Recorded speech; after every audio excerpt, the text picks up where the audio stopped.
ஆண்டவராகிய இயேசுவின் நாமத்திலே அன்பின் வாழ்த்துக்கள். இந்த நாள் காலை முதற்கொண்டு கர்த்தர் உங்கள் நடுவில் அசைவாடி வருகிறார். அது எப்படி எனக்கு தெரியும்னு கேட்டால் உங்களை பார்த்தாலே தெரியுது. கர்த்தரும் காலையிலிருந்து உங்களோட கூட உங்களை புடமிட்டால்தான் நீங்கள் பார்க்கும்போது இவ்வளோ பிரைட்டாக இருப்பீங்க. கர்த்தருடைய பிள்ளைகள் நடுவில் வார்த்தை தான் ரொம்ப முக்கியம். என்ன சொல்கிறீங்க நீங்கள்? ஒரு வார்த்தையை விழுங்கி விட்டு அல்லது வார்த்தையை மேற்கொண்டு விட்டு இன்றைக்கி நிறைய பாடல்கள் வருகிறது, சத்தம்தான் கேட்குது, அதுக்குள்ளே என்ன சொல்கிறாங்க, என்ன கருத்து இருக்கிறது நமக்கு தெரியாது. அர்த்தமில்லாத சத்தங்கள் உள்ளே வரும். ஊன்னு கத்துவான். கேட்டால் கடைசியில் அது கிறிஸ்தவ பாடல்னு சொல்லுவாங்க. இடையிடையில் இயேசு அப்படிங்கிற பேர் வந்துக்கிறோம். அது முக்கியம் அல்ல. பாடல்கள் இருக்கணும், இசையும் இருக்கணும். ஆனால் பாடல் வரிகள் தெளிவாக புரியணும். அதில் இருக்கக்கூடிய வார்த்தை தான் முக்கியம்.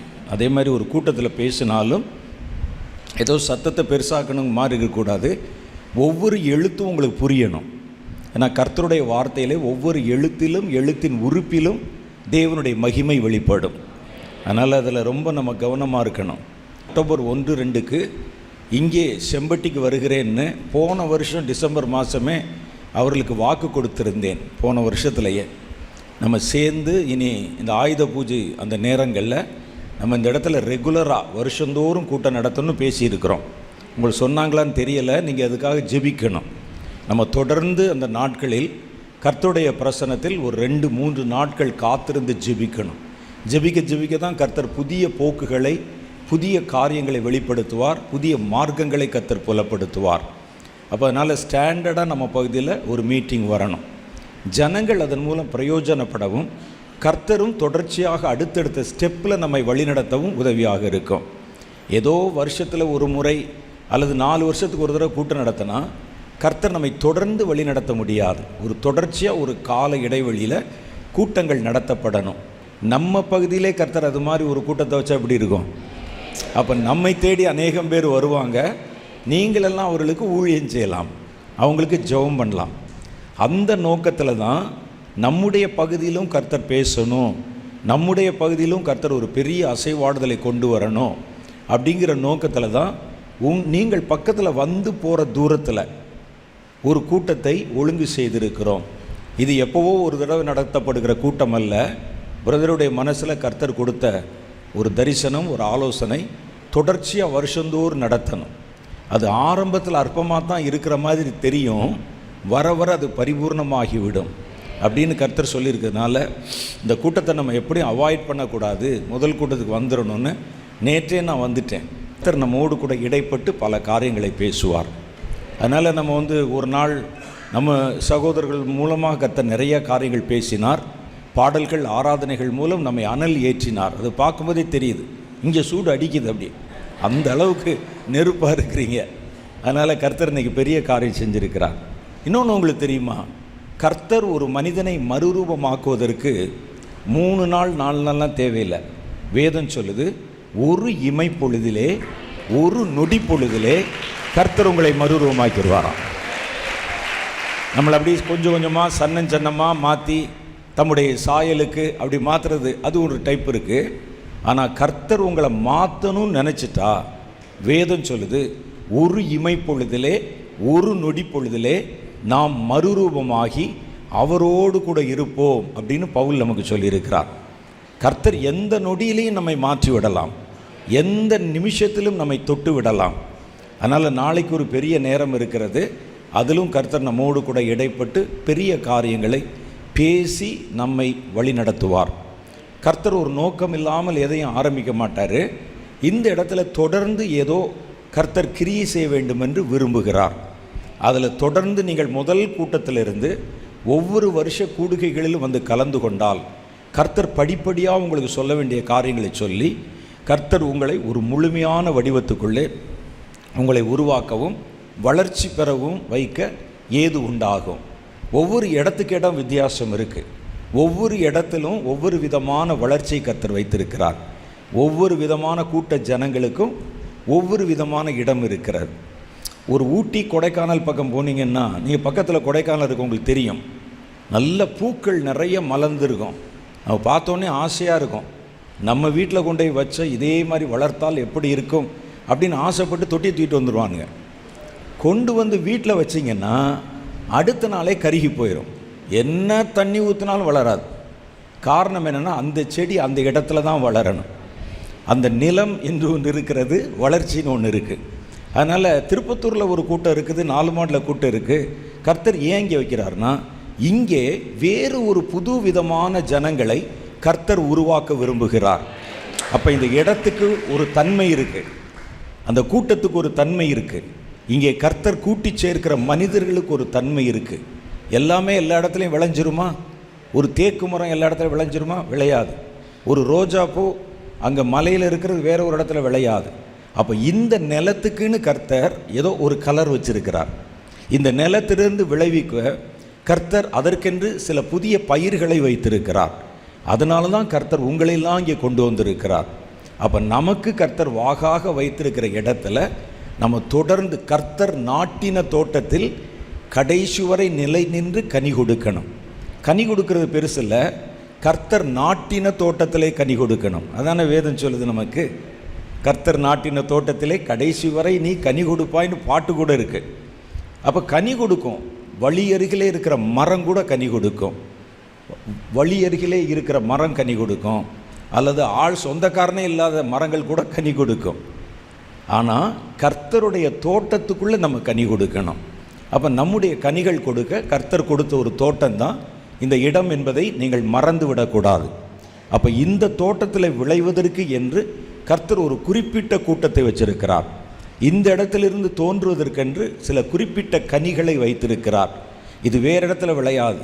ஆகவே தான் கர்த்தர் நம்மை வற்புறுத்தி இந்த இடத்தை ஆயத்தப்படுத்த சொல்லி, உங்களுக்கே தெரியும், ஒரு 4-5 வருஷத்துக்கு முன்னால் வந்திருந்தீங்கன்னா இந்த இடமே வேறு மாதிரி இருந்தது.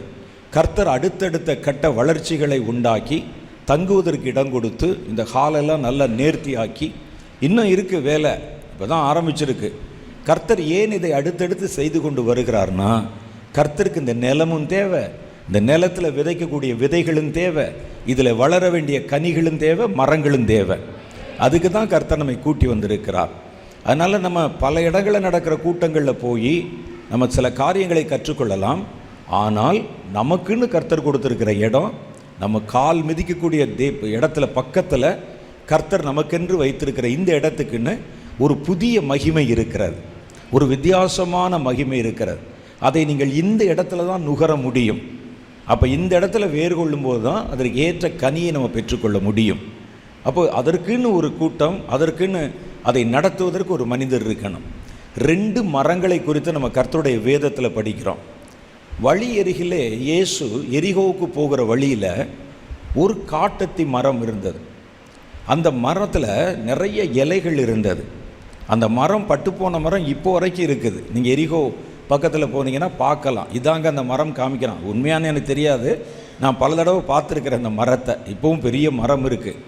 ஏன்னா அந்த இஸ்ரேலில் இருக்கிற ஒலிவ மரமாக இருந்தாலும் அத்தி மரமாக இருந்தாலும் ஆயிரக்கணக்கான வருஷங்கள் உயிரோடு இருக்கும். அப்போ அந்த மரம் இன்னும் இருக்குதுன்னு சொல்கிறாங்க, நான் பார்த்துருக்குறேன். ஆனால் அது அந்த மரமானு எனக்கு தெரியலை. இந்த டூரிஸ்ட் பிளேஸில் எதையாவது சொல்லுவானுங்க, அது அப்படியும் இருக்கலாம். ஆனால் அந்த மரம் ஒன்று இருந்தது. இயேசு அந்த வழியாக போனார். அந்த மரத்தை பார்த்தாரு, நிறைய இலைகள் இருந்தோடனே புசிப்பதற்கு ஏதாவது கிடைக்குமா என்று பார்த்தார். உள்ள ஏதாவது பழம் இருக்கான்னு பார்த்தா இலை தவிர வேறு ஒன்றுமே இல்லை. அத்தி மரத்துக்கு ஒரு குணம் என்ன அப்படின்னு கேட்டால், அதில் இலை இருந்தால் கண்டிப்பாக பழம் இருக்கும். பழம் இல்லாத காலத்தில் இலைகள் உதிர்ந்து இலையுதிர் காலத்து மரத்தை போல் குச்சி குச்சியாக நிற்கும். இப்போ பார்த்தோன்னே கண்டுபிடிச்சிருவாங்க, இலை இல்லை அப்படின்னா கனி இருக்காது அப்படின்னு அவர்கள் விலகி போயிடுவாங்க. ஆனால் இலைகள் இருந்தால் கண்டிப்பாக அதில் காய் இருக்கும், அதில் கனி இருக்கும். இது செழிப்பாக இருக்குது. அப்போ இது பக்கத்தில் போய் இயேசு பார்த்தால் உள்ள ஒன்றுமே இல்லை. இப்போ இயேசு பார்த்த மாதிரி எத்தனை பேர் பார்த்துருப்பாங்க? செழிப்பாக இருக்குதே, இலையாக இருக்குதே, உள்ள கனி இருக்குன்னு சொல்லி பல மணி நேரத்தை அங்கே வேஸ்ட் பண்ணியிருப்பான். இலைகளெல்லாம் அப்படி தேடி தேடி பார்த்து ஒன்றையும் காணுன்னு போயிருப்பாங்க. பல பேரை ஏமாற்றி கொண்டிருந்த ஒரு மரம். வெளியே பார்த்தீங்கன்னா ஊழியம் செய்கிற மாதிரி, வெளியே பார்த்தா ஜெபம் பண்ணுற மாதிரி, வெளியே பார்த்தா காணிக்கை கொடுக்குற மாதிரி, வெளியே பார்த்தா நல்ல வசனத்தை எடுத்து பேசுகிற மாதிரி எல்லாம் தெரியும். உள்ளே தேடி பார்த்தீங்கன்னா ஒரு கனியும் இருக்காது. இவர்கள் ஜனங்களை ஏமாற்றுகிறவர்கள். இயேசு ஒரு பாடத்தை கற்பிப்பதற்கு தான். ஒன்று நீ கனி இல்லாத மரம்னா ஓப்பனாக சொல்லிடணும், குச்சியாக நின்றணும். உங்கள்கிட்ட வந்து யாரும் தன்னுடைய நேரத்தை விரயமாக்க மாட்டாங்க. அப்படி இருந்தால் இயேசுவும் கடந்து போயிருப்பார். நீ கனி உள்ள மரத்தை போல் காட்டுற, தேடி பார்த்தா ஒன்றுமே இல்லை, ஒரு பழங்கூட இல்லை. அப்போ ஆண்டவர் அதை சபித்தார். அது கனி இல்லாமல் இருக்கிறதே சாபந்தான். ஆனால் கர்த்தர் சபித்த போது இலையும் இல்லாமல் போயிடுச்சு. அப்போ கனி இல்லாமல் இருந்தது, அது ஏற்கனவே சாபத்துக்குள்ளான மரம், ஆனால் இலைகள் இருந்தது. இயேசு சபித்த போது கனிகள் மாத்திரம் இல்லை, இலையும் பட்டு போச்சு, இலை பட்டு போச்சு.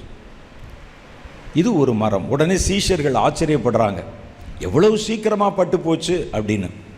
இன்னொரு மரத்தை பற்றி வேதம் சொல்லுது. ஒரு திராட்சை தோட்டம், அது நடுவிலே ஒரு அத்தி மரம். அந்த தோட்டத்து நடுவில், தோட்டத்துக்கு ஒரு காவல்காரர், தோட்டக்காரர் இருக்கிறார். எஜமான் ஒரு நாள் வந்து பார்க்குறாரு. வந்து பார்த்தா திராட்சை கனிகள் நல்லா விளைந்திருக்கிறது. நடுவில் இருக்கிற அத்தி மரம் கனி இல்லாத மரமாக இருக்குது. அதுவும் கனி இல்லாத மரம், இதுவும் கனி இல்லாத மரம். உடனே எஜமான் சொல்கிறாரு, ஏன் இந்த மரம் இதுவரைக்கும் கனியே கொடுக்கலை? கனி கொடுக்காத மரம் ஏன் இங்கே இருக்கணும்? இதை வெட்டி போடு. கனி கொடாத மரம் கனி கொடுக்குற செடிகளுக்கு நடுவில் இருந்துச்சுன்னா அது நிலத்தை கெடுத்து போட்டு செடிகளையும் கெடுத்து போடும். அதனால் அதை வேரோடு பிடுங்கிருன்னு சொன்னார். உடனே அந்த வேலையாள் சொல்கிறான், இது வந்து விதையாக விழுந்ததுலேருந்து நான் அதை கொஞ்சம் கொஞ்சமாக வளர்த்து தண்ணியெல்லாம் ஊற்றிருக்கேன் ஐயா, எனக்கு இன்னும் 1 வருஷம் டைம் கொடுங்க. இந்த மரத்தை அவசரப்பட்டு வெட்டிட வேணாம். நான் விசேஷ அக்கறை எடுத்து கேர் எடுத்து அதை சுற்றிலும் கொத்தி எரு போட்டு இதில் கனி வருதான்னு பார்க்குறேன். 1 வருஷம் ஆன பிறகு கனி இல்லாவிட்டால் வெட்டி போட்டுடலாம் அப்படின்னு சொன்னான். கனி கொடுத்தாலும் சரி, கனி கொடாவிட்டாலும் சரி, எனக்கு 1 வருஷம் டைம் கொடுங்க. நான் எப்படியாவது விசேஷ அக்கறை எடுத்து அதை சுற்றி எரு போட்டு பாதுகாப்பு கொடுத்து விசேஷ கவனம் செலுத்தி. உடனே எஜமான் சொன்னார், சரி இந்த மரம் இந்த வருஷம் இருக்கட்டும் என்று சொல்லி போனார். 2மே கனி இல்லாத மரம்தான். ஒரு மரத்துக்கு இரக்கம் கிடைத்தது, ஒரு மரத்துக்கு அவகாசமே கிடைக்கல. காரணம் என்ன தெரியுமா? அந்த மரம் இருந்த இடம் அப்படி. ஒன்று காவல் இல்லாத இடத்துல வழி அருகே இருந்தது, அதுக்கு பரிந்து பேச ஆள் இல்லை. கனி இல்லாமல் இருக்குதேன்னு அதுக்காக பரிதாபப்பட ஆள் இல்லை. அதற்கு அவகாசம் வாங்கி விசேஷ கவனம் செலுத்த ஆள் இல்லை. ஆனால் இந்த அத்தி மரமும் கனி இல்லாத மரம்தான். ஆனால் அது ஒரு தோட்டத்துக்குள்ளே இருந்தது. அதை பராமரிக்கிறவன் இருந்தான், அதுக்கு பாதுகாக்கிறவன் இருந்தான், அதுக்கு பரிந்து பேசுகிறவன் இருந்தான். அதனால தான் நம்ம என்ன செய்யணும், ஒரு தோட்டத்திலே நாட்டப்பட்டால் நீங்கள் வழியருகிலே இருக்கவங்க மாதிரி இங்கே ஒரு வாய் வைப்பதும் அங்கே ஒரு கால் வைப்பதும் அங்கே ஒரு கால் வைப்பது வச்சா யார் உங்களுக்கு உத்தரவாதம் பண்ணுவாங்க? நீங்கள் யாரை சேர்ந்தவர்கள், எந்த அழைப்பில் இருக்கிறீங்கன்னு யாருக்கும் தெரியாது. 2 நாள் இங்கே இருப்போம், 2 நாள் அங்கே இருப்போம், அப்படியே சிலர் சுற்றி கொண்டே இருப்பார்கள். ஆனால் நமக்குன்னு ஒரு நிரந்தரமாக ஒரு பாதுகாப்புள்ள ஒரு இடம் இருக்கணும். அதற்கென்று கர்த்தர் ஏற்படுத்தி கொடுத்த ஒரு புதிய மரங்களை, ஒரு புதிய ஒரு தரிசனத்தை விளைய பண்ணுவதற்கு கர்த்தர் தேர்ந்தெடுத்து கொண்ட இடம்தான் இந்த தோட்டம். இந்த தோட்டத்தில் கர்த்தர் உங்களை கொண்டு வந்து வச்சிருக்கிறாரு. மாத்திரம் இல்லை, உங்களுக்கு ஆலோசனை சொல்லவும், உங்களை பார்த்து பார்த்து உங்களுக்குள்ளே கனிகளை உண்டாக்கவும், நல்ல கண்காணிகளை உங்களை பார்த்து வளர்ப்பதற்கும் மனிதர்களை கர்த்தர் ஏற்படுத்தி இருக்கிறார். ஆகவே நான் உங்களுக்கு பிரதானமாக சொல்கிறது என்னென்னா, இந்த இடம் எல்லா இடத்துலையும் கூட்டங்கள் நடக்கும், எல்லாம் இருக்கும், ஒவ்வொன்றுக்கும் ஒவ்வொரு தன்மை இருக்கும். ஜெபத்தோடு போனீங்கன்னா அது ஒரு தன்மை, இயேசு விடுவிக்கிறாரு போனீங்கன்னா அது ஒரு தன்மை, திருப்பத்தூர் போனால் அது ஒரு தன்மை, இங்கே வந்தால் இது ஒரு தன்மை. அப்போ இந்த தன்மைக்கு ஏற்ற ஆட்களை தான் கர்த்தர் இங்கே கொண்டு வந்து சேர்ப்பார். என்ன சொல்கிறீங்க நீங்கள்? அவர் தெரியுமில்ல, இந்த மண்ணில் இது போட்டால் தான் விளையும், அதனால தான் கர்த்தர் உங்களை கொண்டாந்துருக்கிறார். நீங்கள் நினைக்கிறீங்க நான் பிளான் போட்டு, நீங்களாம் பிளான் போட்டு வரல, கர்த்தர் உங்களை பற்றி ஒரு பிளான் போட்டார். ஆகவே தான் கர்த்தர் கொண்டு வந்திருக்கிறார். இல்லாவிட்டால் ஒருவன் தலைகீழ நின்னாலும் இங்கே வர முடியாது. கர்த்தர் இந்த இடத்துல விசேஷமாக என்னமோ செய்ய விரும்புகிறார் என்பது என் ஆவிக்கு தெரிகிறது. இதில் ஒரு புது விதமான மரக்கன்றுகளையும் மரங்களையும் புதுவிதமான கனிகளையும் இந்த கடைசி காலத்திலே கர்த்தர் எழுப்ப விரும்புகிறார். ஆகவே இந்த கூட்டங்களை நீங்கள் மிஸ் பண்ணவே கூடாது. வருஷந்தோறும் மாத்திரமல்ல, இடையிடையில் கர்த்தர் காரியங்கள் ஏதாவது உங்களுக்கு பேசணும், உங்களுக்கு சொல்லணும்னு சொன்னால் பிரதர் உடனே ஒரு அனௌன்ஸ்மெண்ட்டு கொடுப்பாங்க. இந்த இடத்துல நம்ம அடுத்து ஒரு கூட்டம், இப்போ சொன்னாங்களே வாலிபர்களுக்குன்னு தனித்த ஒரு கூட்டம், பெண்களுக்குன்னு தனித்த ஒரு கூட்டம், அதே மாதிரி ஊழியம் செய்கிறவங்களுக்குன்னு தனித்த ஒரு கூட்டம், சுவிசேஷம் சொல்கிறவங்களுக்கு தனித்த கூட்டம். என்ன கூட்டத்தை சொன்னாலும் நீங்கள் வந்துருங்க, அது உங்களுக்கு நல்லது. மாத்திரம் இல்லை, கடைசி காலங்களில் நமக்கு ஏற்ற நம்முடைய கனிகளை வளர்ப்பதற்கு ஏற்ற இடங்களை தேர்வு செய்து நீங்கள் இந்த இடத்தோடு ஒட்டி கொள்வது உங்களுக்கு நல்லது. ஏனென்றால் உங்களுக்கு பரிந்து பேச ஆள் இருப்பாங்க. உங்கள் மேலே எந்த ஆபத்தும் வராமல் உங்களை சுற்றிலும் வேலி அடைக்கப்பட்டிருக்கும். கனியுள்ள திராட்சை செடிகளுக்கு வேலி அடைத்ததோடு அதுக்கு நடுவில் இருந்த அத்தி மரத்துக்கும் சேர்த்து தான் வேலி போட்டிருந்தாங்க. அது மாதிரி அந்த வேலி நம்மை பாதுகாக்கும் வல்லமை உள்ளது. ஏன்னா அந்த காலம் கடைசி காலம். கர்த்தர் இங்கே வேறு ஏதோ ஒரு காரியத்தை பேச விரும்புகிறார். 4 மாடியில் கர்த்தர் எழுப்புதலை பற்றி பேசினார், இங்கே வேறு எதுவும் பேச விரும்புகிறார். அதனால தான் இந்த இடத்துல நீங்கள் நடத்தணும்னு அவருடைய மனதிலே ஒரு எண்ணத்தை, ஒரு தரிசனத்தை கர்த்தர் கொடுத்து, எப்படியாவது தொடர்ந்து நம்ம இந்த ஆயுத பூஜை சமயங்களில், இந்த பூஜா ஹாலிடேஸ் நேரத்தில் சும்மா இருக்கிற ஜனங்கள் வெளியே போய் பொரிகடலை வாங்கி சாப்பிட்டுக்கிட்டு இருப்பான். உங்களுக்கு கர்த்தர் மன்னாவை கொடுக்க இந்த இடத்தை வச்சிருக்கிறாரு. சும்மா வெளியே போனால் நம்ம கையை நீங்கள் நீட்டலாலும் கொண்டா பொரியகடலை திணிச்சிட்டு போயிடுவானுங்க. கர்த்தர் உங்களுக்கு புதிய ஒரு ஆகாரத்தை இங்கே கொடுப்பதற்கு இந்த நாட்களை தேர்வு செய்திருக்கிறார். கர்த்தருக்கு சித்தமானால் இந்த இடத்துல வருஷந்தோறும் இந்த கூட்டங்கள் நடத்தப்படும், விசேஷமாக உங்களுக்காகவே நடத்தப்படும். அப்போ அந்த நேரங்களில் நீங்கள் வரணும். அப்போ இன்னும் கர்த்தர் நிறைய ஜனங்களை கேள்விப்படும்போது, நம்ம விருப்பத்துக்கு ஏற்ற, நமக்கு கர்த்தர் கொடுத்த தரிசனத்துக்கு ஏற்ற செய்திகள், காரியங்கள்லாம் இந்த செம்பட்டியில் நடக்குதுன்னு கேள்விப்பட்டால் திரளான ஜனங்கள் இன்னும் வர ஆரம்பிப்பாங்க. இன்னும் அடுத்தடுத்து பாருங்களேன், அப்படி தான் நடக்கும். கர்த்தர் இங்கே துவங்கி இருக்கிறார். இங்கே கர்த்தர் வேறு ஏதோ ஒரு காரியத்தை பேச விரும்புகிறார். அப்போ கர்த்தர் பேச பேச அந்த தரிசனம் உள்ள அநேகர் தேசத்தில் எங்கெங்கேயோ செதறி இருப்பாங்க. அவர்களெல்லாம் கேள்விப்பட்டு அசம்பிளாகி ஒரு இடத்துல வருவாங்க. அசம்பிளாகி வந்து கர்த்தர் அவரிடத்துல தெளிவாய் அதோடைய ரகசியங்கள், மர்மங்கள் இதெல்லாம் கர்த்தர் பேசணும். எழுப்புதலை குறித்து பாருங்கள். எழுப்புதல் அப்படின்னா இப்படி நடக்கணும். நாங்களாக ஒரு சில காரியங்களை யோசித்து வைத்திருந்தோம். ஆனால் கர்த்தர் எழுப்புதலை குறித்து ஒவ்வொரு வருஷமும் புதிய புதிய காரியங்களை வெளிப்படுத்தி, அதற்குண்டான மனிதர்கள், அதற்குண்டான ஆட்கள், அவங்களெல்லாம் கர்த்தரங்களை அசம்பிள் பண்ண ஆரம்பிக்கும் போது தான் எழுப்புதலில் இவ்வளவு ரகசியங்கள் இருக்கிறதா என்று இன்றைக்கு நாங்கள் கண்டு ஆச்சரியப்படுகிறோம். அப்போ அதே மாதிரி கர்த்தர் இங்கே ஏதோ ஒன்று பேச விரும்புகிறார். இந்த தரிசனத்துக்கு ஒத்த ஆட்களை கர்த்தர் இந்த இடத்துல கொண்டு வருவார். அப்போ இதனுடைய செய்திகள் பரவ ஆரம்பிக்கும் போது உலகத்தில் எந்த மூலையில் இருந்தாலும் அவர்களை அழைத்து வந்து விடுவார். அங்கே விசேஷமாக கர்த்தர் எழுப்புதலை பற்றி தான் பேசினார். அதை முதல்ல கர்த்தர் எழுப்புதலை பற்றின காரியங்கள் பேசுவோம். நிறைய விமர்சனங்கள். எழுப்புதல்ங்கிற வார்த்தை பைபிளில் எங்கெங்கே இருக்குது அப்படின்னு கேட்டாங்க. ஏன்னா அவங்க பைபிளில் இல்லாட்டினா எதையும் பயன்படுத்த மாட்டாங்க. பைபிளில் இல்லாத பயன்படுத்தன்னு சொன்னால் நீங்கள் இட்லி தோசை கூட சாப்பிட முடியாது. பேர்லாம் பைபிளில் இருக்குது இல்லை. அப்போ இவர்கள் இதை வைத்து எழுப்புதல்னால் என்ன, ரகசிய வருகைன்னு ஒரு வார்த்தையே இல்லைங்க, இயேசு ரகசிய வருகை இல்லை சொல்லிடுவான்.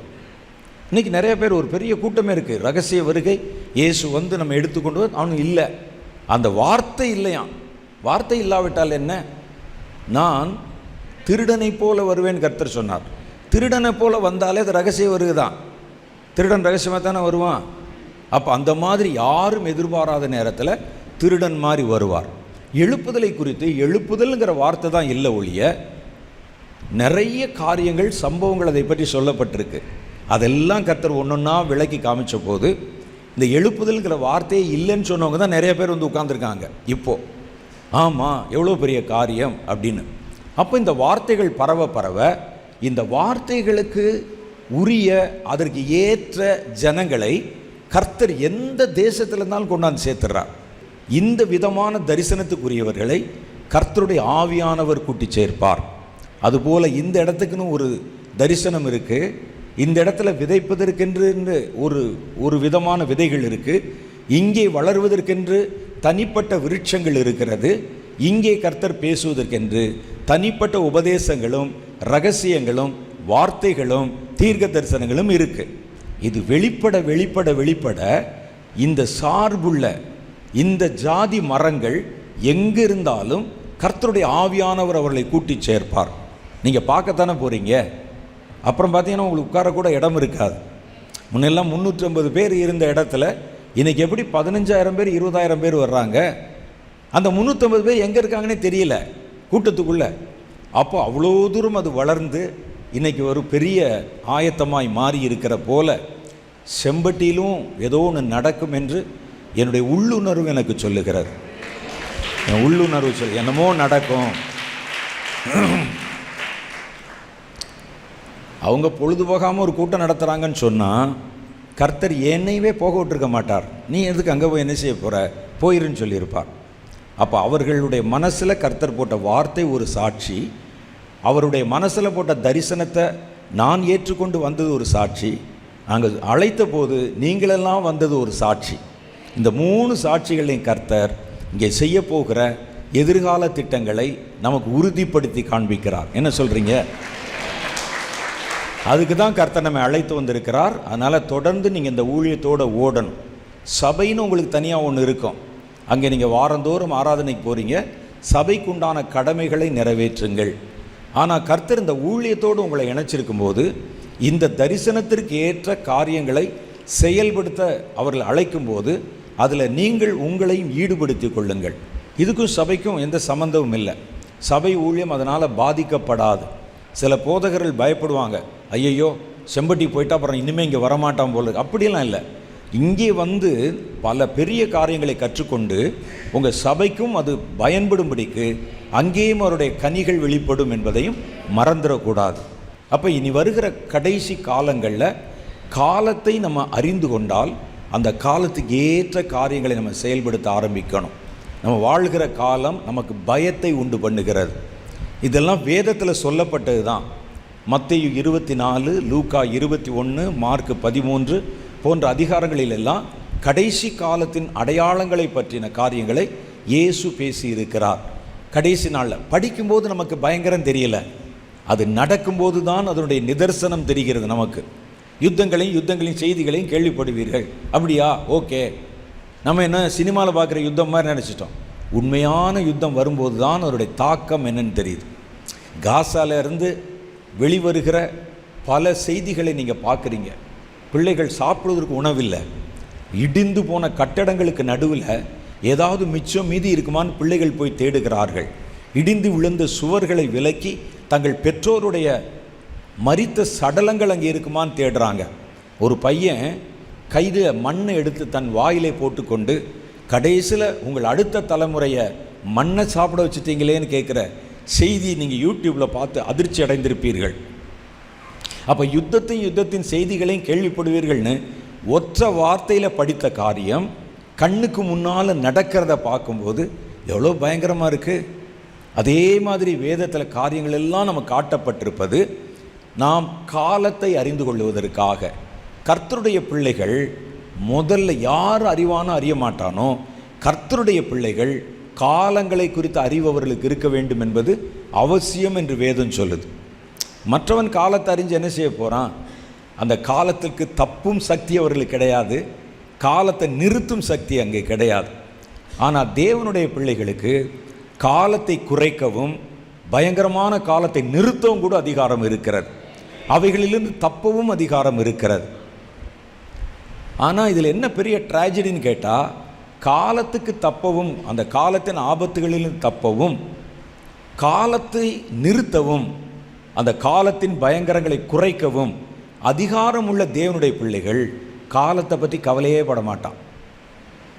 ஆனால் காலத்தை நிறுத்தவும் அதிகாரம் இல்லை, அதை தப்பிக்கவும் அதிகாரம் இல்லைன்னு சொல்லி உலக மக்கள் காலங்களை பற்றி அவன் உட்கார்ந்து ஆராய்ச்சி பண்ணிக்கிட்டு இருப்பான். இது இன்னைக்கு மாறணும். தேவனுடைய பிள்ளைகள் காலத்தை குறித்து அறிகிற அறிவை அடைந்து இந்த கடைசி காலத்தில் நமக்கு கர்த்தர் நியமித்திருக்கிற ஓட்டம் என்ன, நம்மை கொண்டு கர்த்தர் என்ன செய்ய விரும்புகிறார், இந்த கடைசி காலத்தில் தேவன் நமக்கு வைத்திருக்கிற காரியம் என்ன, இந்த ஓட்டங்களிலிருந்து நம்ம தப்பிப்பது எப்படி போன்ற காரியங்களை தேவனுடைய பிள்ளைகள் தெளிவாக தெரிந்திருக்கணும்னு வேதம் சொல்லுது. லூக்கா சுவிசேஷம் 12வது அதிகாரம் 54 56 வரைக்கும் உண்டான வசனங்களில் இயேசு இப்படி சொல்லி இருக்கிறார். என்ன சொல்றார் பாருங்க. பின்பு அவர் ஜனங்களை நோக்கி, மேற்கே மேகம் எழும்புகிறதை நீங்கள் காணும்போது மழை வரும் என்று சொல்லுகிறீர்கள், அந்தபடியே ஆகும். தென்றல் அடிக்கிறதை நீங்கள் காணும்போது உஷ்ணம் உண்டாக்கும் என்று சொல்லுகிறீர்கள், அப்படியும் ஆகும். மாயக்காரரே, பூமியின் தோற்றத்தையும் வானத்தையும் தோற்றத்தையும் நிதானிக்க உங்களுக்கு தெரியுமே, இந்த காலத்தையோ நீங்கள் நிதானியாமல் போனது என்ன என்று கேட்கிறார். அப்போ தேவனுடைய பிள்ளைகள் காலத்தை நிதானிக்கணும். ஒரு நடந்ததுன்னா அடுத்து என்ன நடக்க போகுது, வேதம் இதை குறித்து என்ன சொல்லுகிறது, அதை நிதானிக்க தெரியணும் அவனுக்கு. ஏனென்றால் காலத்தை தெரிந்து கொள்ளப்பட்ட ஒரு நிமித்தமோ அந்த நாட்கள் குறைக்கப்படும் வேதம் சொல்லுது. ஒரு பெரிய ஆபத்து 10 மாதத்துக்கு நீடிக்குன்னு சொன்னால் தேவனுடைய பிள்ளைகள் முழங்கால் போட்டு ஜெபித்தால் அது 1 மாதத்தில் முடிஞ்சிடும், அல்லது 10 நாளில் கூட முடிஞ்சிடும். அப்போ காலத்தில் வருகிற பயங்கரத்தை குறைக்க முடியும் தேவ பிள்ளைகளால். காலத்தில் வருகிற பயங்கரங்களுக்கு தப்பித்து கொள்ள முடியும் தேவ பிள்ளைகளால். லூக்கா 21:36 சொல்லுகிறது, இவைகளுக்கெல்லாம் நீங்கள் தப்பி, அதுக்கு முன்னால் பெரிய ஆபத்துகளை சொல்லுகிறார், இவைகளுக்கெல்லாம் நீங்கள் தப்பி மனுஷகுமாரன் வரும்பொழுது எதிர் நிற்க பாத்திரவான்களாக எண்ணப்படும்படி எப்பொழுதும் விழித்திருந்து ஜெபிங்கள் என்றார். அது அரசியல்வாதிகளுக்கு கொடுக்கப்பட்ட வாக்குத்தத்தம் அல்ல, உலகத்தில் இருக்கிற விஞ்ஞானிகளுக்கு கொடுக்கப்பட்ட வாக்குத்தத்தம் அல்ல, ஜெபிக்கிற தேவனுடைய பிள்ளைகளுக்கு சொல்லப்பட்ட வார்த்தை. அப்போ கர்த்தருடைய பிள்ளைகள் ஆபத்து காலங்களில் தப்பித்து கொள்ள வழி இருக்கு, காலத்தை குறைக்க வழி இருக்கு, காலத்தை நிறுத்தவும் அவர்களுக்கு அதிகாரம் இருக்கு. ஒரு கொடிய காலம் வருகிறது, திறப்பிலே நின்று சுவரை அடைக்கத்தக்கதாக தேவனுடைய பிள்ளைகள் எழும்பி ஜெபித்தா கர்த்தர் வரும் என்று சொன்ன ஆபத்தை தடுத்து நிறுத்தி விடுகிறார்.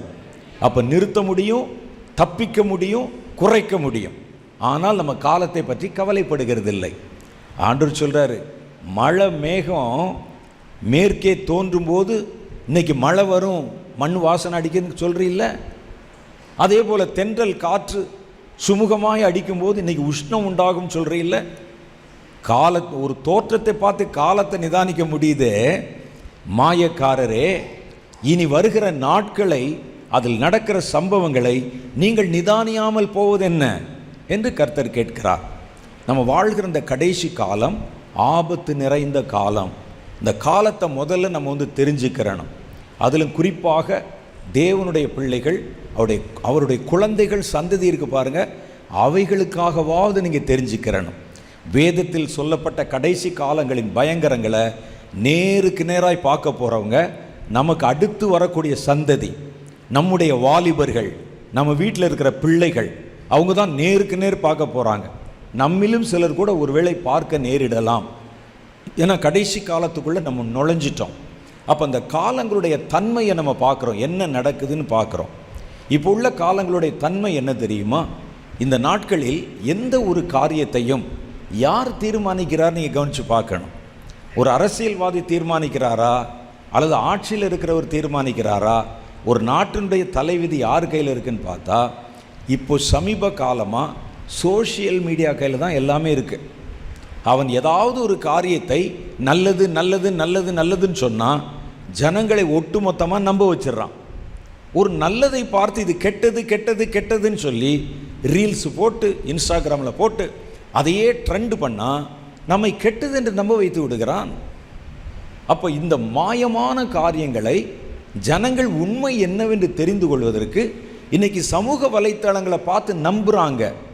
அப்படிப்பட்ட ஒரு கொடிய காலத்துக்குள்ளே கொண்டு வந்திருக்கிறான். சோஷியல் மீடியாக்களுடைய பலம் அபார பலம். அதை வச்சு எதை ஒன்றையும் சாத்தான கடவுள்னு காமிச்சிடலாம், கடவுளை சாத்தான்னு காமிச்சிடலாம், நல்லதை கெட்டதுன்னு காமிச்சிடலாம், கெட்டதை நல்லதென்று நம்ப வைத்து விடலாம். அப்போ இந்த வாய் மூலம் பரப்பப்படுகிற விளம்பரங்கள் இதுதான் ஒரு தேசத்தினுடைய தலைவிதியை இப்போ தீர்மானிக்கக்கூடியது. இது ஒரு பலமான ஒரு பிசாசினுடைய கரம், ஒரு அரக்கன்.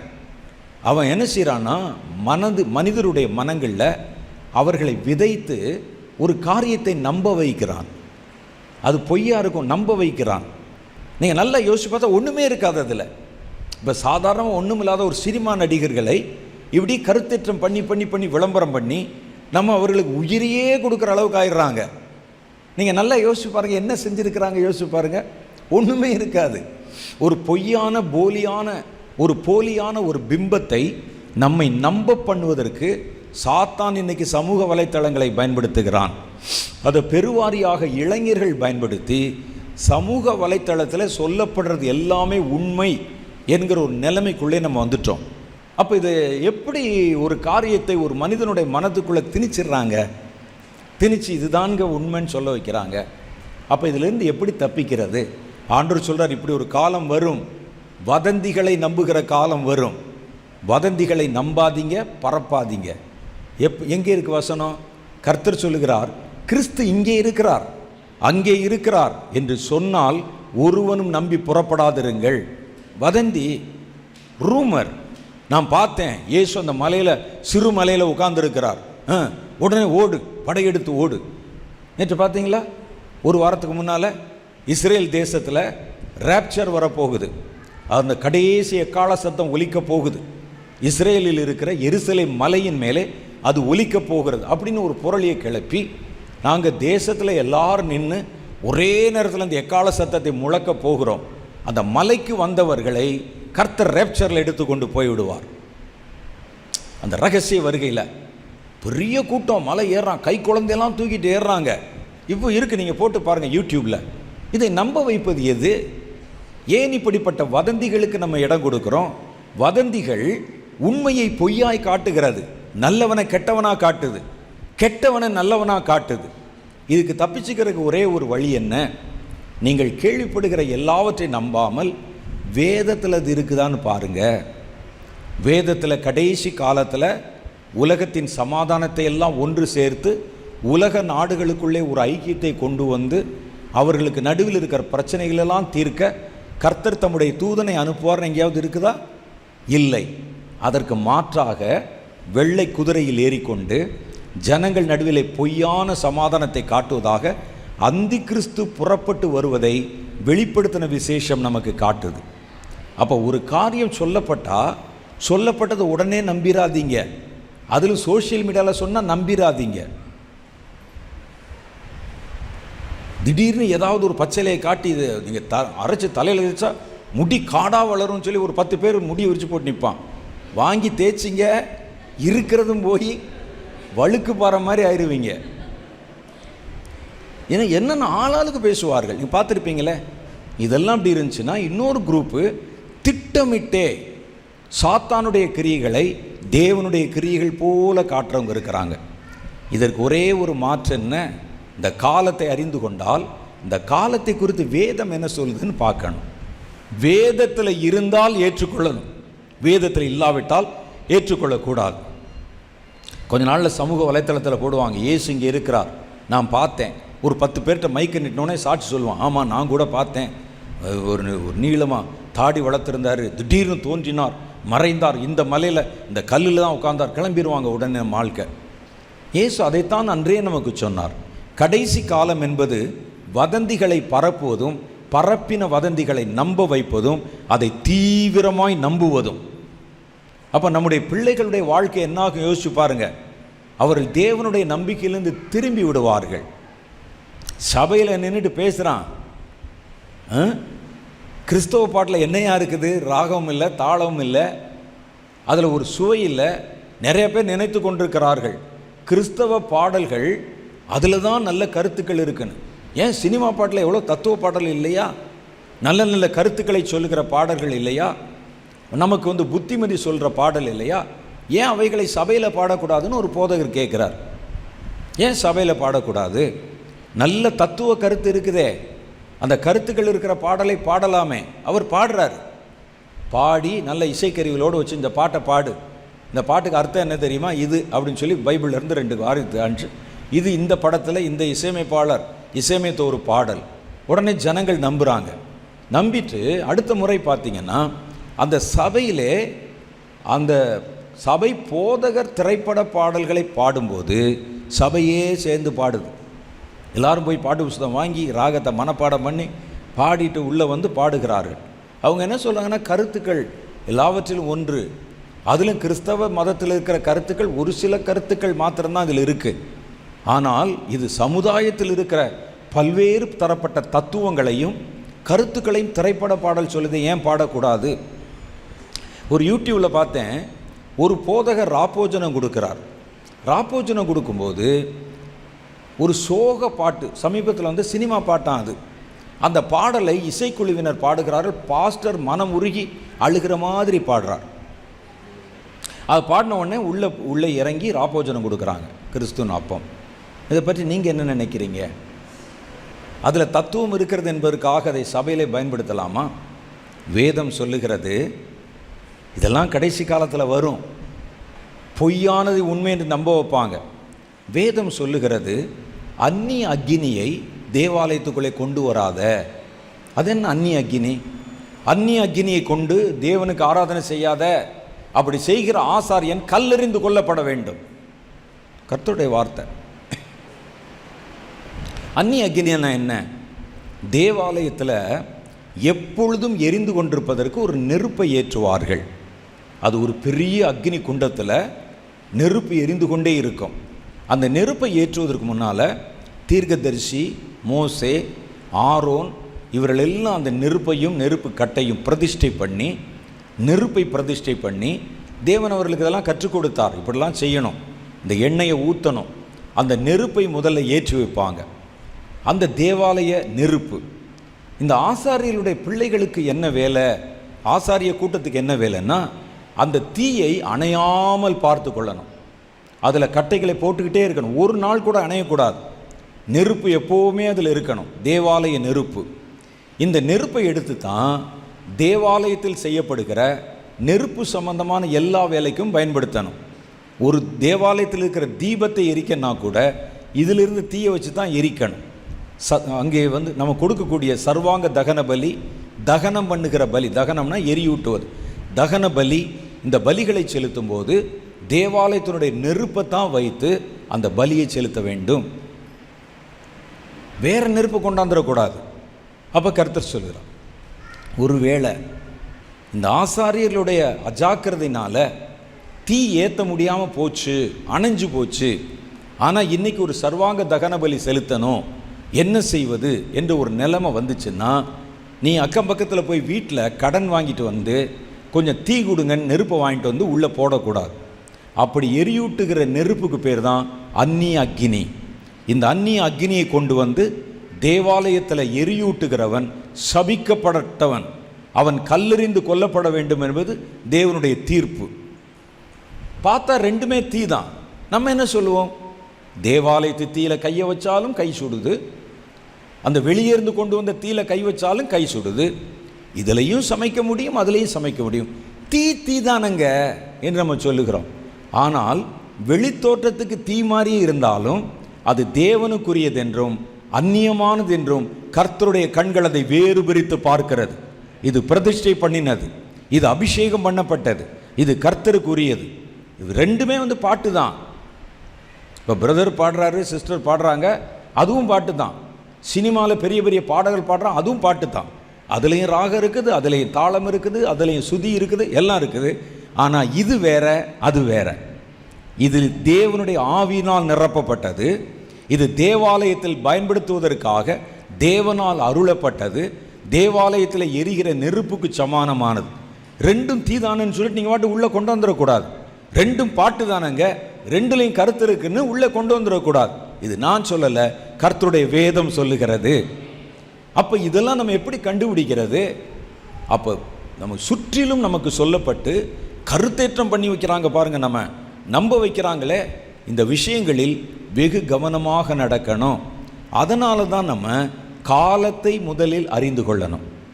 நம்ம வாழ்கிற காலத்தை அறிந்து கொண்டு, இது கடைசி காலம்னு சொன்னால் கடைசி காலத்தில் என்னென்னலாம் நடக்கும்னு பைபிள் அந்த காலத்தை குறித்து நீங்கள் படிச்சிங்கன்னா அதில் நடக்கக்கூடிய நிகழ்வுகளை எல்லாம் கர்த்தர் சொல்லிடுவார்.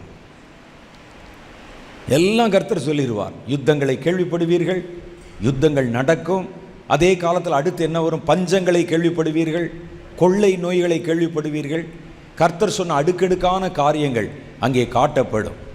வேதத்தில் இந்த இடங்களில் மாத்திரம் இல்லை, பழைய ஏற்பாட்டில் சொல்லப்பட்ட பல தீர்க்க தரிசனங்களில், எரேமியாவின் தீர்க்க தரிசனங்களில், எசேக்கியேலின் தீர்க்க தரிசனங்களில், சகரியாவின் தீர்க்க தரிசனங்களில் கடைசி காலத்தை குறித்த பல நிகழ்வுகள், தானியேலுடைய தீர்க்க தரிசனத்தில் கடைசி காலத்தை குறித்த பல நிகழ்வுகள் காட்டப்பட்டிருக்கிறது. அப்போ இந்த கடைசி காலத்தை அறிகிற அறிவு கர்த்தருடைய பிள்ளைகளுக்கு ரொம்ப முக்கியம். நீங்கள் எந்த காலத்தில் வாழ்ந்துட்டு இருக்கீங்க, இந்த காலத்தில் நீங்கள் எதிர்கொள்ள போகிற பிரச்சனை என்ன, நீங்கள் அதில் எப்படி நடந்து கொள்ளணும் அப்படின்னு கர்த்தர் நீங்கள் காலத்தை குறித்த அறிவுடையவர்களாக இருக்க விரும்புகிறார். காலத்தை குறித்த அறிவு இல்லாவிட்டால் என்ன நடக்கும் தெரியுமா? சொல்கிற எல்லாத்துக்கும் தலையாட்டிடுவீங்க. ஒரு கூட்டம் போய் சபையில், ஆமாம் நீங்கள் சொல்கிறது சரிதான் பாஸ்டர், ஏன் சொல்கிறான்? அவனுக்கு பைபிள் தெரியாது, இந்த காலம் நம்ம என்ன காலத்தில் வாழ்கிறோம் தெரியாது, இந்த காலத்தினுடைய வஞ்சகம் என்னன்னு தெரியாது, சத்துரு எப்படி உள்ளே வருவான்னு தெரியாது. இது வதந்திகளை நம்புகிற காலம், அந்தி கிறிஸ்துவின் ஆவி தீவிரமாய் கிரியை செய்கிற காலம். தேவனுடைய சபைக்குள்ள அந்தி கிறிஸ்து பாருங்க, அதுலேயும் கிறிஸ்து இருக்கு. கிறிஸ்து இருக்குங்கிறக்கா உடனே நீங்கள் நம்பிடக்கூடாது, அது உண்மையிலே கிறிஸ்து தானான்னு பார்க்கணும். அப்போ எல்லாம் நமக்கு பார்க்கும்போது வதந்திகளை பரப்புவாங்க. இயேசு வீட்டில் இருக்கிறாருன்னு சொல்லுவாங்க, அங்கே இருக்கிறார் இங்கே இருக்கிறாருன்னு சொல்லுவாங்க, இயேசு வந்துட்டாருன்னு சொல்லுவாங்க, வந்துட்டு போயிட்டாருன்னு சொல்லுவாங்க. இப்படி பல்வேறு விதமான வதந்திகளை பரவச் செய்கிற ஒரு காலம். இந்த வதந்திகளுக்கு நீங்கள் இடம் கொடுத்துடக்கூடாது. எப்போவுமே தேவனுடைய பிள்ளைகளை விட, பரலோகத்தின் புத்திரர்களை விட உலகத்தின் ஜனங்கள் ரொம்ப கிளவராக இருப்பான், புத்திசாலியா. ஆண்டவரே சொன்னார், இதை அப்படிதானே சொல்லியிருக்கிறாரு. உங்களை விட உலகத்து மக்கள் அவன் ரொம்ப ஞானம் உள்ளவனாக இருக்கிறான். அவர்கள் ரொம்ப ஞானமாக உங்களை நம்ப பண்ணுவதிலே கவனமாக இருப்பாங்க. அவர்கள் சொல்லுவது லாஜிக் மாதிரி கரெக்டு தானேன்னு தெரியும். இது வரைக்கும் இந்த மதவாதிகள் நம்மை இதெல்லாம் நம்ப விடாமல், இதை பார்க்காத, தொடாத, தீண்டாத, பாடாத அப்படின்னு சொல்லி வச்சுருந்தாங்களே. எவ்வளோ பாட்டை நம்ம மிஸ் பண்ணிட்டோம். இதெல்லாம் தேவனுடைய ஆலயத்தில் பாடி, இவர் பாடின பாட்டு, அவர் பாடின பாட்டு, எல்லா பாடல்களை பாடி மகிழ்ந்திருக்கலாமே, லாஜிக் மாதிரி தெரியும் நமக்கு. அப்போ இவைகளை காலம், நம்ம எந்த காலத்தில் இருக்கிறோம்? இது கர்த்தருடைய பெயரை வைத்து வஞ்சகங்களை பெருக பண்ணுகிற காலம். இயேசுவின் பெயரை வைத்து கிறிஸ்தவர்களை வஞ்சிக்கிற காலம். ஊழியக்காரன் மாறி கர்த்தரை விட்டு நம்மை வேறு பிரிக்கிற ஜனங்கள் எழும்புகிற ஒரு காலம். அவன் என்ன செய்வான்? என்னோடு சேர்க்காதவன் சிதறடிக்கிறான் என்று வேதம் சொல்லுது. என் கூட ஒருத்தன் சேர்க்கலை அப்படின்னா அவன் மந்தையை சிதறடிக்கிறான். யார் சிதறடிப்பா? சத்துரு பக்க வழியாக ஏறி அவன் தான் மந்தையை சிதறடிக்கிறவன்.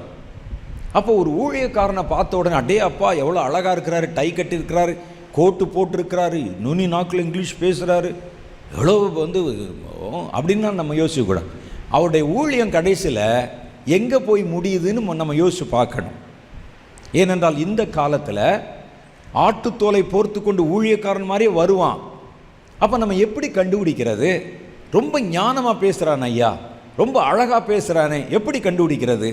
அவனுடைய ஊழியத்திலே ரட்சிக்கப்பட்டால் ஊழியம் ஜனங்களை கடவுளிடத்தில் சேர்க்குதா, அவங்கிட்ட சேர்க்குதான்னு நீங்கள் பார்க்கணும். இவர்கள் பெரும்பாலும் என்ன செய்வாங்கன்னா, ஜனங்களை தங்களிடத்தில் சேர்த்து கொள்ள விரும்புவாங்க. என்னை பின்பற்றணும். அவங்களை எப்படி கண்டுபிடிக்கலாம்? நீங்கள் அவர்களை தாண்டி வேறு யாருடைய ஊழியத்தையாவது நீங்கள் பார்த்துட்டிங்கன்னா கோபம் வந்துடும் இந்த பாஸ்டருக்கு. நீங்கள் எல்லாம் என் கட்டுப்பாட்டில் தான் இருக்கணும், அதை கேட்கக்கூடாது. இங்கே வருகிறவர் ஏன் அங்கே போகிற, அங்கே வர்றவன் ஏன் இங்கே போகிற? நீங்கள் இயேசுவோட என்கிட்ட வாங்க, நான் என்கிட்ட எல்லாவற்றுக்கும் தீர்வு இருக்குது. அப்போ ஒருவன் ஒரு ஜனத்தை, ஒரு மனிதர்களை கடவுளிடத்தில் சேர்க்கலைன்னா அவன் கள்ள ஊழியக்காரன். இதான் பிரதானமான அடையாளம். நீங்கள் ஒரு வார்த்தையை கேட்கும்போதே கர்த்தர் மேலே உங்களுக்கு பயம் உண்டாகணும், அவர் மேலே உங்களுக்கு அன்பு உண்டாகணும், அவர் மேலே ஒரு பக்தி உண்டாகணும். என் மேலே உங்களுக்கு பக்தி உண்டாகக்கூடாது. நாங்கள் எங்களை பற்றி காமிச்சு பாருங்கள், நான் அங்கே போனேன், எதை செஞ்சேன், இங்கே போனேன், மலையை வளைச்சேன், வில்லா ஒடிச்சேன் அப்படின்னு காமிச்சா என்னுடைய பிம்பம் உங்களுடைய மனசில் அப்படி பெருசாக வரும். அப்பா இவர் இயற்கைக்கு மேற்பட்ட ஆள் போல இருக்கே, இவர் கை வச்சா எல்லாம் ஓடிடும் போல இருக்கே. யார் சொன்னது உங்களுக்கு? கர்த்தருடைய ஆவியானவர் தான் விடுதலை கொடுக்கிறவர், மனிதன் ஒரு டூல் தான். அப்போ அதை வச்சுட்டு மிரட்டுவாங்க சிலர். என்னை கர்த்தர் ஒரு தீர்க்க தரிசன ஊழியத்துக்கு அழைத்திருக்கிறார். ஆனால் தீர்க்கதரிசி என்றால் இந்த கடைசி காலத்தில் ஏதோ பெரிய ஊழியக்காரர் வானத்திலேருந்து குதிச்சவர் நினைப்பாங்க. உண்மை அது அல்ல. நீங்கள் பைபிளில் படித்து பார்த்தீங்கன்னா தீர்க்கதரிசிகள் தான் நைய புடைக்கப்பட்டிருக்கிறாங்க, சமுதாயத்தில் விரட்டப்பட்டிருக்கிறாங்க, பைத்தியக்காரர்கள் என்று துரத்தப்பட்டிருக்கிறாங்க. அவர்களை ஏற்றுக்கொள்வார் இல்லாமல் அவர்களை ஜெயிலில் போட்டிருக்கிறான், கொலை பண்ணி இருக்கிறானுங்க. அதை ஏற்றுக்கொள்வதில்லை. கடினமான ஊழியம் அந்த ஊழியம். இப்போ தீர்க்கதரிசிகள் அப்படின்னு நீங்கள் நம்புறீங்க. இவர் கர்த்தருடைய தீர்க்கதரிசி, ஆண்டவர் சொல்கிறத அவர் சொல்கிறவர், அவர் காமிக்கிறத பார்க்குறவர். நான் உடனே அதை எனக்கு சாதகமாக பயன்படுத்தி கொண்டு நான் நினச்சா என்ன பேசலான்னு தெரியுமா? நீங்கள் தீர்க்கதரிசிகளுக்கு உண்டான ஆசீர்வாதத்தை பரலோகத்தில் அடைய வேண்டுமா? அதுக்கு ஒரு சுலபமான வழி சொல்லவா? தீர்க்கதரிசி என்கிற நாமத்தின் நிமித்தம் ஒருவனுக்கு ஒரு கலசம் தண்ணீராவது நீங்கள் குடிக்க கொடுத்தால் அதன் பலனை அடையாமல் போக மாட்டீர்கள். நீங்கள் தீர்க்க தரிசனம் சொல்ல வேண்டாம், தீர்க்க தரிசன அபிஷேகத்தில் நிரப்பப்பட வேண்டாம். தீர்க்க தரிசனுடைய பலனை பெற்றுக்கொள்ளணும்னா வேதம் சொல்லுது, அந்த தீர்க்க தரிசிகளுக்கு காணிக்க கொடுங்க, தசமபாகம் கொடுங்க, சொத்தை எழுதி கொடுங்க, பரலோகத்தில் நீங்கள் தீர்க்க தரிசியாய் முடிசூட்டப்படுவீர்கள் அப்படின்னு பேசுகிறாங்க. அதை நம்புவதற்கு ஜனங்கள் இருக்கிறாங்க. அப்போ ஜனங்களை நம்ம யார்கிட்ட சேர்க்கிறோம்? என்னுடைய வரத்தை காட்டி என்கிட்ட சேர்க்கிறேன், என்னுடைய ஞானத்தை காட்டி என்னிடத்தில் சேர்க்கிறேன். வேதம் சொல்லுகிறது, என்னிடத்தில் சேர்க்காதவன் சிதறடிக்கிறான், அவன் திருடனும் கொள்ளைக்காரனுமாய் இருக்கிறான் வேதம் சொல்லுது. அப்போ நம்ம இந்த காலத்தில் எந்த காலத்தில் இருக்கோம் நமக்கு தெரியணும். நம்மை சுற்றிலும் என்ன நடக்கிறது நமக்கு தெரியணும். காலத்தை அறிகிற அறிவு நமக்கு வேண்டும். அப்போ தான் இந்த கடைசி காலத்தில் தப்பித்து கொள்ள முடியும். இவைகளுக்கெல்லாம் நீங்கள் தப்பி மனுஷகுமாரன் வரும்பொழுது எதிர் நிற்க பாத்திரவான்கள் அப்படின்னு சொல்கிறார். இவைகளுக்கெல்லாம் என்று எழுதப்பட்ட பட்டியலில் இந்த வதந்திகளுக்கு தப்புவதும் ஒரு பெரிய காரியமாக எழுதப்பட்டிருக்கிறது. அப்போ இந்த காலத்தில் நம்ம என்னென்னலாம் எதிர்பார்க்கலாம், என்னென்னலாம் வருவதற்கு வாய்ப்பு இருக்கிறது, அவைகள் எப்படியெல்லாம் நம்மை வஞ்சிப்பதற்கு வேஷம் போடும், இதெல்லாம் அந்த காலத்தை நீங்கள் தெரிந்து கொண்டால் அந்த காலத்தில் எப்படி நடந்து கொள்ள வேண்டும் என்று உங்களுக்கு தெரியும். ஒவ்வொரு காலத்துக்கும் ஒவ்வொரு அடையாளம் இருக்குல்ல. வெயில் காலத்தில் சாப்பிட்ற சாப்பாடு வேறையாக இருக்குல்ல, மழை காலத்தில் சாப்பிட்ற சாப்பாடு வேறையாக இருக்குல்ல, குளிர்காலத்தில் சாப்பிட்ற சாப்பாடு வேறையாக இருக்குல்ல, குளிர்காலத்தில் போடுற ட்ரெஸ்ஸு வேறையாக இருக்குல்ல, மழை காலத்தில் போடுற ட்ரெஸ்ஸு வேறையாக இருக்குல்ல, வெயில் காலத்தில் போடுற ட்ரெஸ் வேறையாக இருக்குல்ல. அப்போ ஒரு காலம் நம்முடைய உடையை தீர்மானிக்கிறது. அந்த காலத்தை தெரிஞ்சிருந்தால் நம்முடைய சாப்பிடுகிற உணவை தீர்மானிக்கிறது. நம்ம அந்த நேரத்தில் எப்படி அதை எதிர்கொள்ள வேண்டும் என்று நமக்கு தெரிகிறது. ஆகவே தான் ஆண்டவர் சொல்கிறாரு, இனி வருகிற கடைசி காலங்களை குறித்து அறிந்து கொள்ளுங்கள். வானத்தில் மேகங்கள் தோன்றும் பொழுது இனி ஒரு ராக்காலம் வருகிறது அல்லது மழை காலம் வருகிறது, தென்றல் அடிக்கும்போது உஷ்ணம் வருதுன்னு தேர்ந்து அதை எதிர்கொள்ள நீங்கள் உங்களை ஆயத்தப்படுத்துவதை போல வேதாகம காலங்களை நீங்கள் அறிந்து கொள்ளணும்னு கர்த்தர் உங்களுக்கு அறிவுறுத்த விரும்புகிறார். அப்போ முதல்ல நம்ம அதை அறிந்து கொள்ள என்ன செய்யணும்னா, முதல் காரியம் உங்களை சுற்றிலும் நடக்கிற வித்தியாசமான காரியங்களை கவனித்து பாருங்கள். கிறிஸ்தவர்கள் எப்படின்னு தலையை தொங்க போட்டு இப்படியே போய்கிட்டே இருக்கக்கூடாது. அப்படின்னா ஏமாற்றுன்னு உங்களை ஏமாற்றிட்டு போயிடுவான். கடைசி காலத்தில் கர்த்தர் சொன்னார், புறாக்களைப் போல கபடில்லாமல் இருங்கள், நல்லது. ஆனால் அதே நேரத்தில் சர்ப்பத்தை போல வினாவுள்ளவர்களாக இருங்கள். அவ்வளோ சென்சிட்டிவாக, ஷார்ப்பாக, ரொம்ப ஷார்ப்பாக நடக்கிறத பாருங்கள். உங்களை சுற்றிலும் நடக்கிறத பார்க்கும்போது, நான் ப்ராக்டிக்கலாக சொல்கிறேன், உங்களை சுற்றிலும் நடக்கிறத பார்க்கும்போது இப்போது முந்தி நடந்ததை விட வித்தியாசமாக என்னென்னலாம் நடக்குதுன்னு சின்ன பட்டியல் போடுங்களேன் பார்க்கலாம். ஒரு 10 வருஷத்துக்கு முன்னால் நடந்ததுலேருந்து இப்போ வித்தியாசமாக என்னென்னலாம் புது காரியங்கள் வந்திருக்கிறது. வித்தியாசமாக சமுதாயத்தில் நீங்கள் எது நடக்கிறதை பார்க்கிறீர்கள். இப்போ நம்ம சுற்றி நடக்கிற வித்தியாசமான காரியங்கள், விகற்பமான காரியங்கள், இதெல்லாம் முந்தி இல்லை. இந்த மாதிரி காரியங்கள்லாம் முந்தி நடந்தது இல்லை. இப்போ வேறு மாதிரி நடக்குது. ஒரு காலத்தில் அருவருப்பான பாவங்களை பற்றி வெளியே பேச அசூசிப்படுவாங்க. அந்தரங்கத்தின் காரியங்களை வெளியிடத்தில் பேசுவதும் அவலட்சணமாக இருக்குமே என்று வேதம் சொல்லுகிறது. ஒளிப்பிடத்தில் செய்கிற காரியத்தை வெளியரங்கமாய் பேசுகிறது அபத்தமாக இருக்கும், அருவருப்பாக இருக்குமேன்னு வேதம் சொல்லுது. ஆனால் இன்றைக்கு எல்லாவற்றையும் ஓப்பனாக குழந்தைகள் முதற்கொண்டு எல்லாருக்கும் தெரிகிற மாதிரி வெளிச்சம் போட்டு காட்டுகிற ஒரு புதிய கலாச்சாரம் வந்திருக்கிறது. அதே மாதிரி ஓரின அந்த புணர்ச்சிக்காரர்கள் வேதாகம காலத்தில் இருந்திருக்கிறாங்க. ஆனால் அவர்கள் சமுதாயத்துக்கு தன்னை வெளியே காட்டாமல் இருந்திருக்கிறாங்க. கொஞ்ச காலத்துக்கு முன்னால் நாங்கள் கல்லூரிகளில் படிக்கிற காலத்தில் கூட அப்படித்தான். ஆனால் இன்றைக்கு அப்படி இல்லை. இப்படிப்பட்டவர்கள் நாங்கள் இந்த மாதிரியான வித்தியாசமான ஒரு ஆசை உள்ளவர்கள் தான் அப்படின்னு வெளியரங்கமாக சொல்கிறாங்க. பனியனில் போட்டுக்கிறான், வானவில் படத்தை வரைந்து கொள்ளுகிறார்கள், நாங்கள் இந்த மாதிரி இருக்கிறோன்னு சொல்லி. ஆண்கள் பார்த்தீங்கன்னா ஒரு காதில் கடுக்கன் போட்டிருப்பான். நீங்கள் நினைப்பீங்க ஃபேஷன்னு, அதனுடைய அர்த்தமே வேறு. ஒரு காதில் கடுக்கன் போட்டு ஒரு ஆண் வருகிறான் என்றால் அவன் ஓரின சேர்க்கையாளன் என்பது பொருள். அவங்களுக்கு அசோசியேஷன் இருக்குது. வெளிநாடுகளில் இந்த ஒரு காதில் கடுக்கன் போட்டு வந்தால் கவனமாக இருக்கணும். பெண்கள் கூட தைரியமாக இருக்கலாம், ஆண்கள் கவனமாக இருக்கணும் அவர்களை பார்த்தால். அப்போ இந்த கலாச்சாரம் தீவிரமாய் பரவி கொண்டு வருகிறது. ஒரு காலத்தில் பெண் பிள்ளைகள் வெளியே போனால் நம்ம என்ன சொல்லுவோம்? கவனமாக போயிட்டு வா, பொம்பளை பிள்ளை ராத்திரி நேரம் வெளியே சுத்தாத. இன்றைக்கி ஆபத்து பெண்களுக்கு மாத்திரம் இல்லை, ஆண்களுக்கும் வந்து விட்டது. பெரிய பெரிய கூட்டங்கள் அமைத்து, பெரிய பெரிய ட்ரஸ்ட் வைத்து, பெரிய பெரிய நிறுவனங்கள் வச்சு, பெரிய அசோசியேஷன்ஸ் ஏற்படுத்தி, பெரிய ஃபெலோஷிப் வைத்து இவர்கள் இன்றைக்கி பப்ளிக்காக நடமாட ஆரம்பிச்சிருக்கிறாங்க. ஒரு காலத்தில் இதெல்லாம் அருவருப்புன்னு ரோமர் 1வது அதிகாரம் சொல்லுகிறது. அவர்களை கர்த்தர் இழிவான இச்சைக்கு ஒப்பு கொடுத்தார். அவர்களும் ஜென்ம சுபாவத்தில் அனுபவத்தை மாற்றி ஆணோடு ஆணும் பெண்ணோடு பெண்ணும் விபச்சாரம் செய்தார்கள்னு ரோமர் 1வது அதிகாரத்தில் சொல்லுது. அது ஒரு காலத்தில் பாவம். இவைகளை வெளியே பேசுவது கூட அருவருப்பாக இருந்ததே. இன்னைக்கு பப்ளிக்கில் வெளியே வர்றாங்களே, எல்லா நாட்டிலையும் வெளியே வருகிறார்களே, அவர்களுக்கு உரிமை கொடுக்கப்படுகிறதே. ஏன் இந்த கலாச்சார மாற்றம்? எப்போ இருந்து இந்த மாற்றம் பார்க்குறோம்? இன்னைக்கு பொய் சொல்லுகிறவன், திருடன், அவர்கள் ஜனங்களால் ஏற்றுக்கொள்ளப்படுகிறார்களே. எவ்வளோதான் ஒரு மனிதனை ஒரு டிக்டேட்டர் மாதிரி ஒரு ஆளுமை செய்து நம்முடைய வாழ்வாதாரத்தை பறித்து, நம்ம கையில் இருக்கிற காசெல்லாம் கரைத்து, தெருவில் நிற்க வச்சு, எல்லாருடைய வாழ்வாதாரத்தை பறித்து நம்மை கடினமான பாதையில் நடத்தி எலெக்ஷன் நின்னா மறுபடியும் ஒரு கூட்டம் போய் அவங்களுக்கு ஓட்டு போட்டு இவரெல்லாம் எங்கள் தலைவர்கள் சொல்கிறாங்களே. இந்த மாற்றமெல்லாம் இப்போ தானே உண்டாயிருக்கு. உலக நாடு முழுசுலையுமே வில்லன் மாதிரி இருக்கிறோன்னா ஹீரோ மாதிரி கொண்டாடுறாங்களே.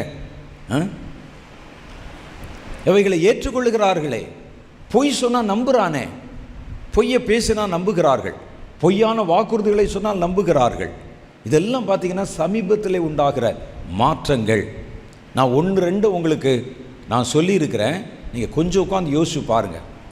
கொஞ்சம் வயசானவங்க, கொஞ்சம் நடுத்தர வயதை தாண்டினவர்கள், உங்கள் காலத்தில், உங்கள் வாலிப காலத்தில் நீங்கள் பார்த்த காட்சிகளுக்கும் உங்கள் பிள்ளைகள் வாலிபர்களாக இப்போ பார்க்குற காட்சிகளுக்கும் எதிர்கொள்ளுகிற பிரச்சனைக்கும் என்ன வித்தியாசம்னு பாருங்கள். இன்றைக்கி எதெல்லாம் புதுசாக வந்திருக்குதுன்னு பாருங்கள். எதெல்லாம் மாறி போயிருக்குன்னு பாருங்கள். அப்போ இதெல்லாவற்றையும் சுற்றிலும் நடக்கிறவைகளை கவனித்து பாருங்கள். மதத்துக்குள்ளே என்ன நடக்குது, சபைக்குள்ளே என்ன நடக்குது, சுற்றிலும் நடக்கிறவைகளை கவனித்து பார்த்து அந்த மாற்றத்துக்குண்டான காரணத்தை, பதிலை வேதத்திலே தேடுங்க. வேறு எதுலேயும் தேடாதீங்க. நீங்களாக யோசிக்காதீங்க, ஓ இதனால் இப்படி இருக்குமோ, அப்படி இல்லை.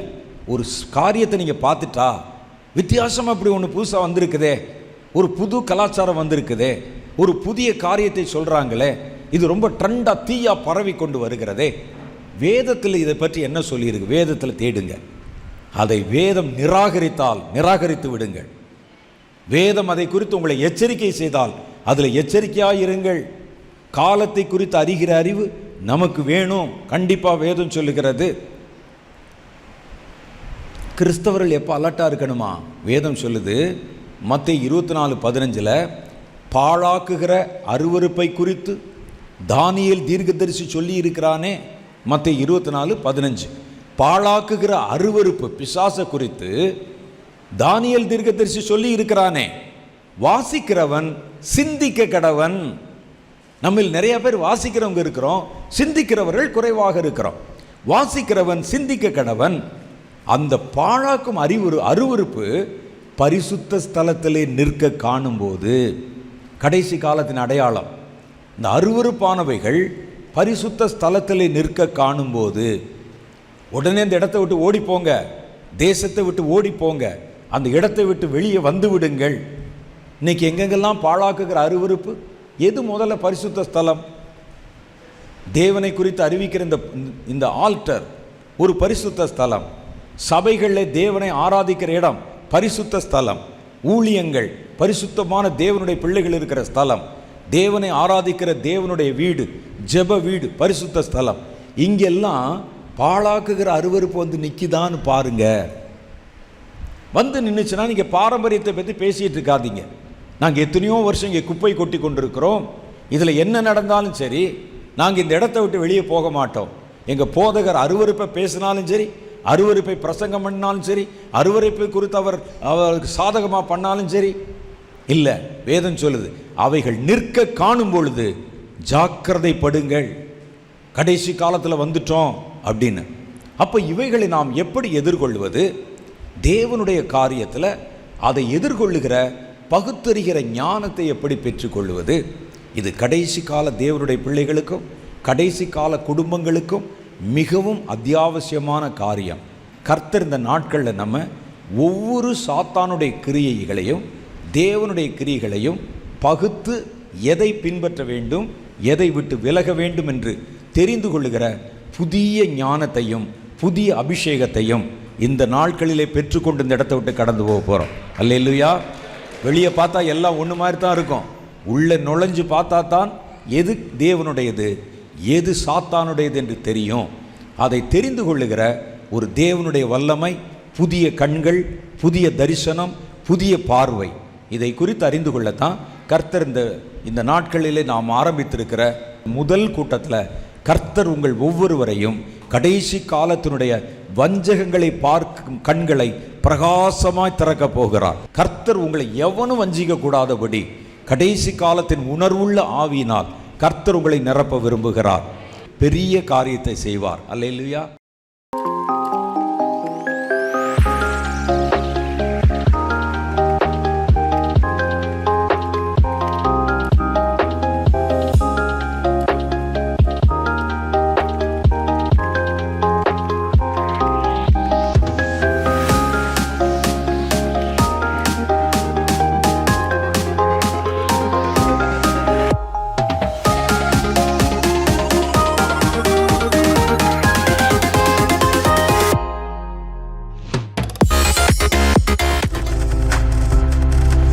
நீங்கள் பார்த்து கொண்டிருப்பது உங்கள் ஜாய் டிவி. உங்கள் துக்கம் சந்தோஷமாய் மாறும்.